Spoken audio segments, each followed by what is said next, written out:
দ্ৰৌপদীয়ে পূৰ্বজন্মত বহু বছৰ ধৰি ভগৱান শিৱৰ তপস্যা কৰিছিল আৰু তেওঁ কৈছিল, মই এনেকুৱা এজন স্বামী বিচাৰোঁ যাৰ ভিতৰত 5টা গুণ থাকে, যেনে ধৰ্ম, শক্তি, বুদ্ধি, সৌন্দৰ্য আৰু সাহস।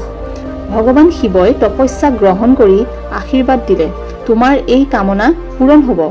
কিন্তু এজনৰ গাত ইমানবোৰ গুণ তুমি পোৱাটো কঠিন হ'ব, সেইবাবে তোমাৰ 5জন স্বামী হ'ব। দ্ৰৌপদী 5জন পাণ্ডৱৰ পত্নী হ'ল, যেনেধৰণে যুধিষ্ঠিৰ আছিল ধৰ্মৰ প্ৰতীক, ভীম শক্তিৰ, অৰ্জুন বীৰতা আৰু বুদ্ধি, নকুল সৌন্দৰ্য আৰু সহদেৱ জ্ঞানৰ। তেওঁৰ 5জন স্বামী থকা কোনো অভিসন্ধি নাছিল, এইটো আছিল ভাগ্য আৰু পূৰ্বজন্মৰ তপস্যাৰ ফল। আৰু দ্ৰৌপদীৰ 5জন স্বামী থকা দ্বিতীয়টো কাৰণ হ'ল, যেতিয়া অৰ্জুনে স্বয়ম্বৰ জয় কৰি দ্ৰৌপদীক লৈ ঘৰলৈ আহিল, তেতিয়া তেওঁ বাহিৰৰ পৰাই চিঞৰি ক'লে, মা চাওকহিচোন, আমি আজি মহান উপহাৰ এটা লৈ আহিছোঁ। তেতিয়া কুন্তীয়ে ঘৰৰ ভিতৰতে থাকি একো নেদেখাকৈয়ে ক'লে যে, তোমালোকে যি আনিছা গোটেইকেইটা ভাই ককায়ে ভাগ কৰি ল'ব লাগিব।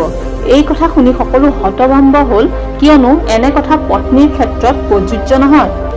আৰু তাৰ পৰিণামত এয়াই হ'ল যে তেতিয়া দ্ৰৌপদীক 5জনৰ মাজত ভাগ কৰি লৈ পত্নী হিচাপে গ্ৰহণ কৰি ল'বলগীয়া হ'ল।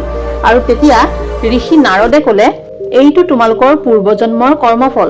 দ্ৰৌপদীয়ে পূৰ্বজন্মত 5 গুণ থকা স্বামী বিচাৰিছিল। এইদৰে কুন্তীৰ কথাও সত্য হ'ল আৰু শিৱৰ আশীৰ্বাদো পূৰ্ণ হ'ল। এনেধৰণৰ ভিডিঅ'সমূহ পাই থাকিবলৈ আমাৰ চেনেলটো ছাবস্ক্ৰাইব কৰি ল'ব আৰু ভিডিঅ'টো যিমান পাৰে শ্বেয়াৰ কৰিব। ধন্যবাদ।